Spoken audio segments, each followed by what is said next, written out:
Assalamu alaikum wa rahmatullah. Welcome here at Crypto Hash Review, where we educate and disseminate information about Bitcoin, cryptocurrencies from a Muslim perspective. Today we have some sad news, and that is I'm going to explain to you how we are all, unfortunately, financial slaves. Now, that's a bit, maybe that's hyperbole, maybe I'm exaggerating, I don't know. I don't know. But let me explain to you the situation, let me explain to you how things are functioning. Money in and of itself, our fiat currency in and of itself comes into being to service a debt, to service a loan.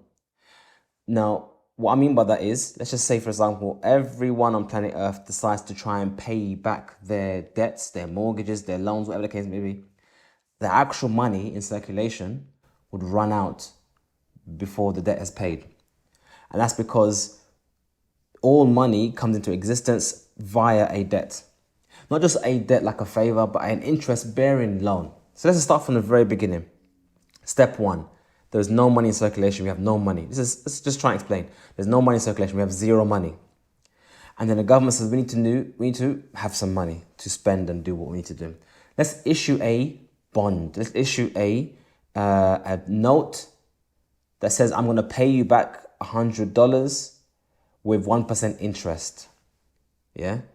How are we going to, so whoever wants to take this bond, let's do this. Okay. But the thing is, we have no money in circulation. So fast forward to the end result, this bond will eventually find its way into the hands of the central bank. And the central bank will issue the $100 that they asked for this bond. So the central bank has given the government, via the public sector, has given the government $100 to spend, and the government has agreed to pay them back the $100 plus 1% interest. But remember, there is no money.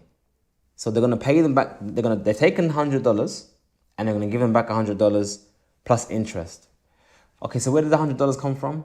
Well, central banks have permission from the government to issue new currency, new money. So literally, they are purchasing from the government a bond, a loan, a debt, basically giving them a loan of $100 with money that is created at the moment of this agreement. So it never existed before. They never had the money, and now they give it to them. They have no money themselves. The central bank has no money, the government has no money, but central banks have permission to make money. Okay.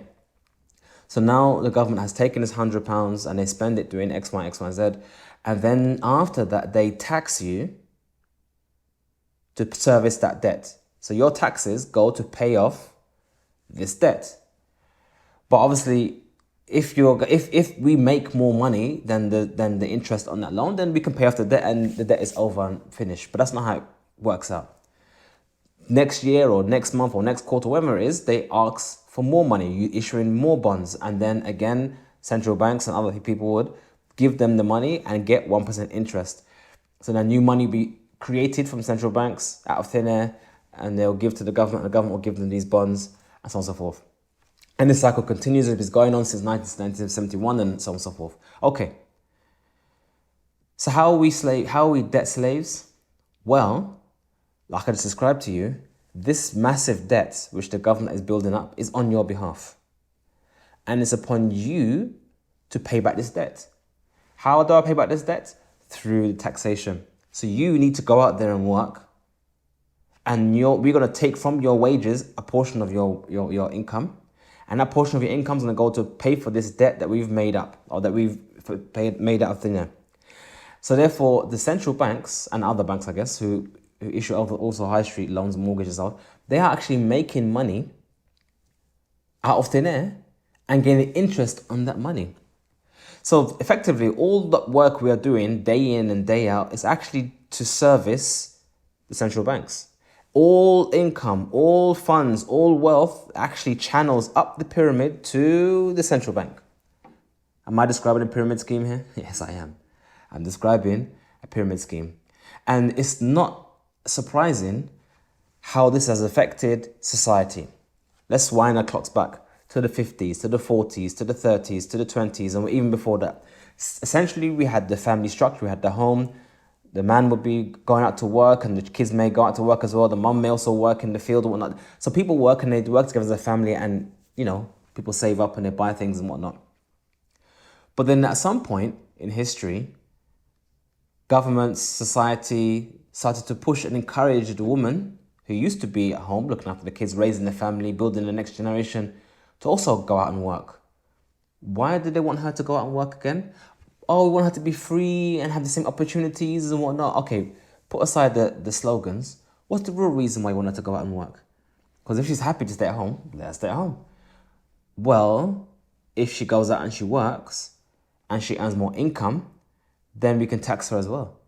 And the more tax revenue we can gain, we can now service that debt.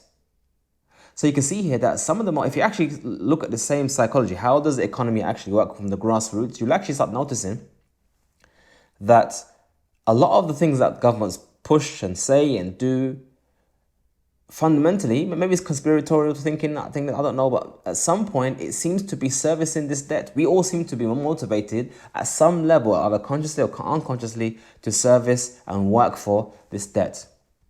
Effectively, we have all become slaves of this debt. We have to pay it back somehow. And it's quite ironic, actually, that right now the governments across the world are just handing out cash, free cash, to the people to help them out during COVID. Okay. So is that a good thing? Well, it seems to be. I'm getting free cash. I can now spend. I can now do things. I can pay my rent. That's great. But where did that money come from? Well, we had to issue government bonds. Okay, who gave you the money for these bonds?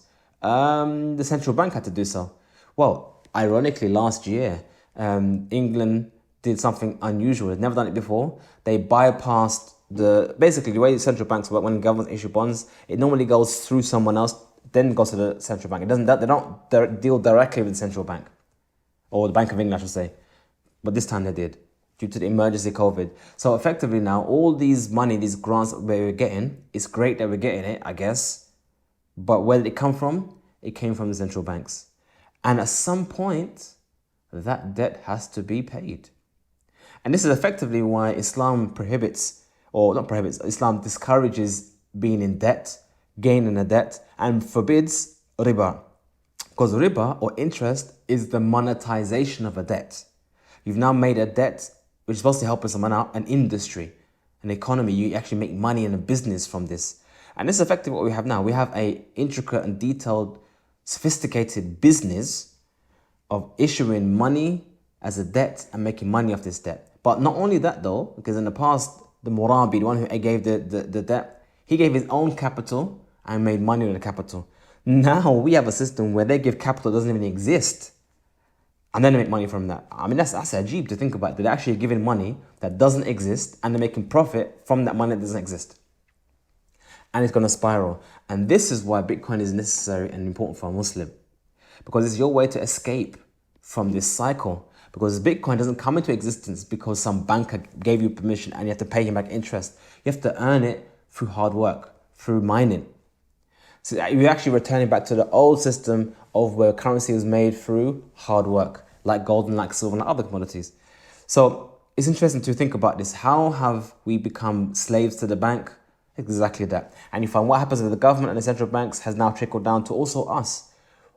We are taught from a very early age, as soon as you finish college, get university and get a degree, you get a job, and then you get a mortgage, and then you get a car on finance. You're already taught from a very young age, get a very expensive house on mortgage, 30 to 40 years you pay that mortgage off. Effectively, you've now become a slave to your local bank. And you have to work day in and day out purely to service this loan. You become a slave. And this is why we have to recognize this financial slavery.